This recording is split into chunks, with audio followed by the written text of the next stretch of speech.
It seems kind of weird to discover that podcasts have been around for 21 years. The first ever podcast started in 2003 when the audio RSS feed was created. And they're now so popular that every year more than 500 million people listen to a podcast. So perhaps it's inevitable that at some point you've wondered whether you should start a podcast for your MSP. Let me tell you, a lot of work goes in behind the scenes to make our podcast happen every single week, but it is worth it. And if you have a passion for podcasting, and especially if you have a vertical that you serve, a podcast could be very powerful for you. My guest today is going to explore starting a podcast. He'll tell you the classic mistakes first-time podcasters make and which is more important, presenting style, content, or kit. Hey everyone, I am Kieran MacRae and I am a podcast marketing coach, here to help you decide if you need a podcast as an MSP. Now, we've got two professionals on the podcast today, Kieran. Well, we've got you, who's definitely a professional in doing podcasts, and I think I've just been winging it for enough years to say that certainly I'm a semi-professional on this. So thank you very much for joining us on the podcast today. And it's a common question that I get from MSPs is, should I start a podcast, Paul? We are, coming up to or just over our fifth birthday here on the podcast, on this podcast. Lots of people listen to it all around the world. We have massive audiences in the UK, in the US, and inevitably for any MSP that's ever thought, I'd like to reach people, at some point they've thought, maybe I should do a podcast as well. Mm-hmm. And I will tell you, as we go through this interview, I'll tell you why my default answer has been probably not. It'd be really interesting to hear what your default answer is. Before we get on to talking about podcasts and how you get them started and why they can be useful marketing tools for an MSP, just tell us a little bit about you, Kieran. So what makes you a podcast coach? I have been growing my own podcast, which is a spooky Scottish history podcast for 4 years now. That is generally spooky history. It's been listened to all over the world. We're coming up on, I think, 8,000 downloads per episode. Wow. And that's been going really well. And before that, I've been a digital marketer growing blogs and online audiences for 9 years in total now. But I've had a lot of fun with podcasting. So I started helping people who were reaching out, similar to you, going, should I start a podcast? Can you help me? Yeah, I can imagine. And 8,000 downloads per episode is insane. I mean, that's like 7,900 more downloads a week than we get, which was a joke. We get a little bit more than that. But obviously, we're a very niche podcast. Yours is for anyone. And just give us that pitch of that podcast for someone that thinks, that might be interesting. So you say you do spooky stories. Is that like ghost stories in Scotland? Yeah, we do the deep dive into Scotland's history, focusing on its grisly and mysterious past and ghost stories. Okay, very interesting. Very interesting. I'm going to have a listen to that after we finished our interview. Now, for an MSP, a podcast seems like a good way to reach people. And, for me, it's our number one marketing tool. I think it's something like 9 out of 10 new members who join our MSP Marketing Edge service say they either found us through the podcast, or they got to know me through the podcast, or they found about the service. It's an instrumental thing. And it's something that what started as a 6 to 12 month experiment is now it's the last thing I would give up. You couldn't drag me kicking and screaming away from the podcast, as much as it's a lot of work, it's a lot of hassle, and it obviously has a cost as well. In your experience with B2B, we are looking B2B here, when business owners look at doing a podcast, what are some of the mistakes or some of the wrong thinking that they jump into starting that podcast with?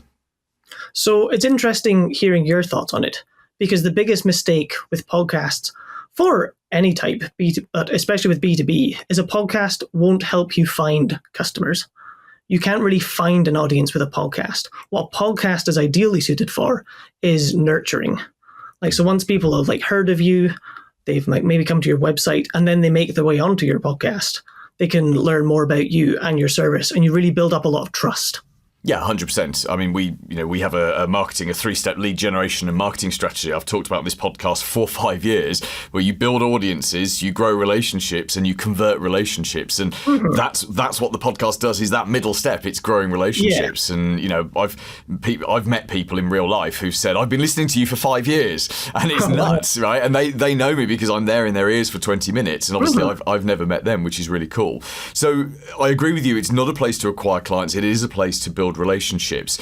One of the things that I've noticed with MSPs is when they jump into it, that they think it will be a quick win, that they can just get set up, put a few episodes out there, do perhaps a season of 10, and that itself is going to generate lots and lots of interest. It really doesn't work like that, does it? No, not at all. It is a slow burn project. But as you're now experiencing like 5 years into it, you have fans, you have people who've really connected with you as a person and so are connecting with you and your business. And you, in their heads, have become the go-to service provider, like for marketing. Well, that's the plan anyway. That's certainly what would be nice. So when an MSP directly says to me, shall I start a podcast? I ask them questions. And the first question I ask is, who is your audience? And normally it's just business owners in this area, or anyone with a wallet, which is my least favourite answer.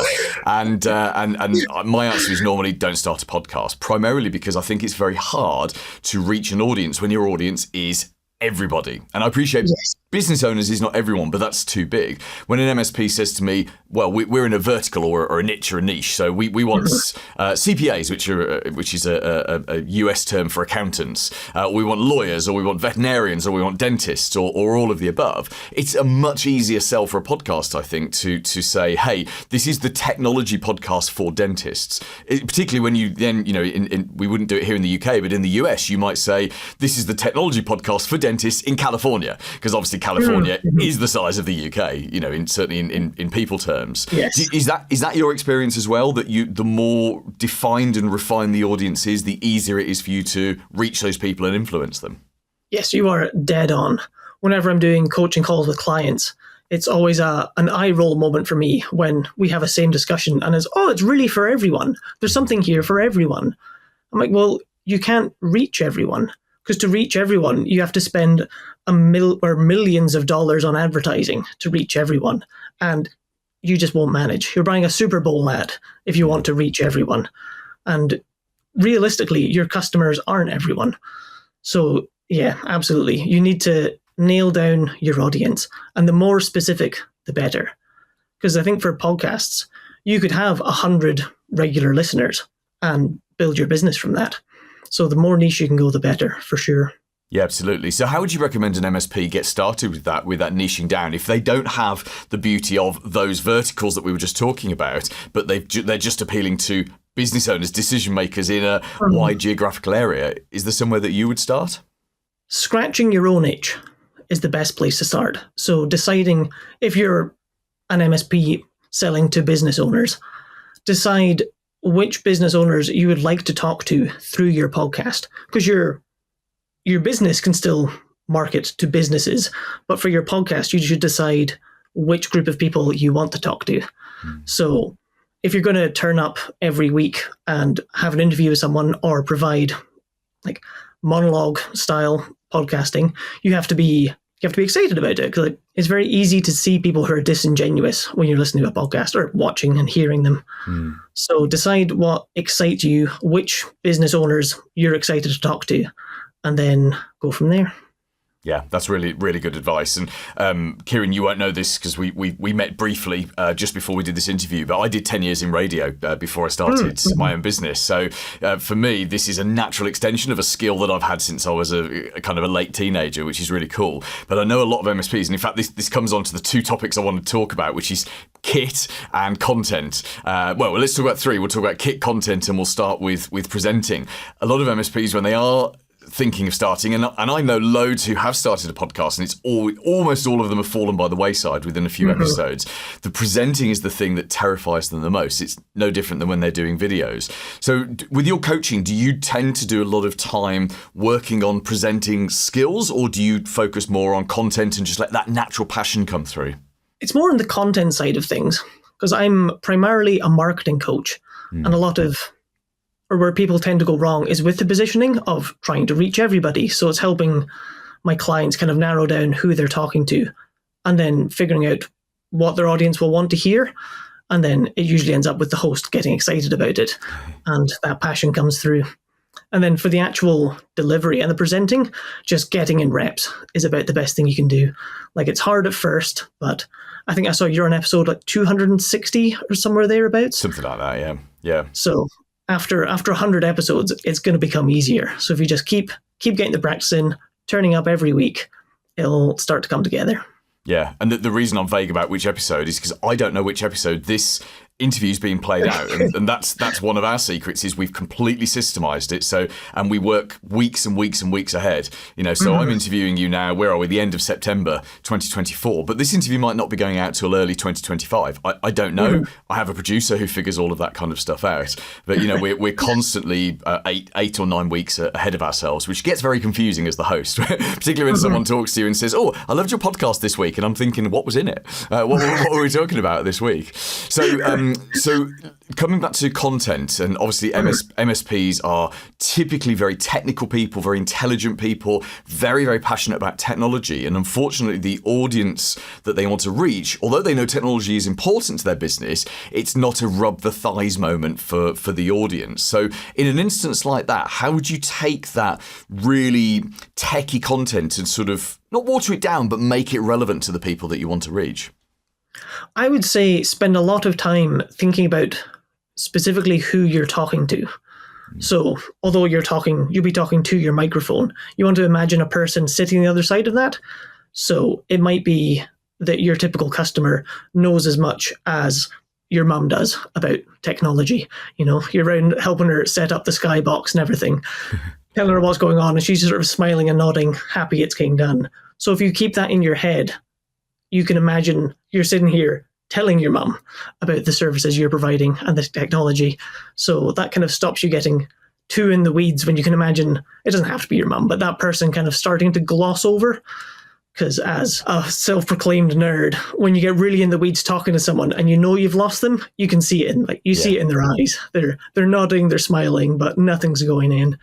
Yeah, 100%. I completely agree with that. And that was a tip I was taught as a radio presenter right at the beginning of my career, which is don't talk to the 100,000 people that are listening. Talk to one person. Picture that person. You're having a conversation with them, just as you and I are talking now. I think what's really easy, or what's an opportunity for MSP owners is, most owners are the people out doing the selling. So they're sitting with ordinary business owners, they're talking to their existing clients. So they understand that glazed moment. Yes. And when ordinary people glaze, the opportunity is to take the content that you talk about with those people and the things that they're not interested about and use that to influence your podcast as well. Absolutely. Okay. Final subjects then, Kieran, and then we're going to talk about what you do to help MSPs.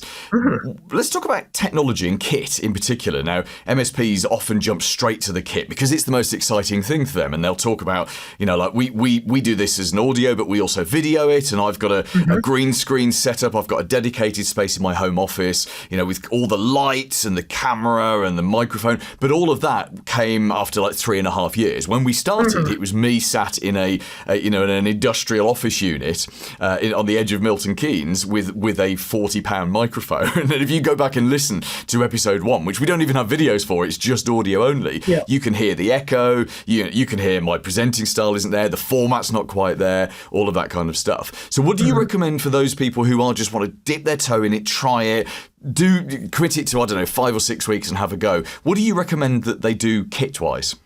So I like to keep it pretty minimalist. You don't want to, although, as you said, the tech is the exciting part, you don't want to get too bogged down in it. So I recommend the Samson Q2U. It's the microphone I'm talking to you right now. If you like the way I sound, then you'll enjoy it. I think it's around $100 to $200. So it's a little more than the basic cheapy microphone you'll get in the supermarket, but it's not breaking the bank either. Yeah. And then on top of that, your best kit is some blankets. Some blankets you can use to cover up any hard surfaces where you decide to record. So if you're at a desk, throw a blanket on the desk and put your microphone on top. If you've got a lot of empty floor without rugs, throwing some blankets around will just kind of soften the echo.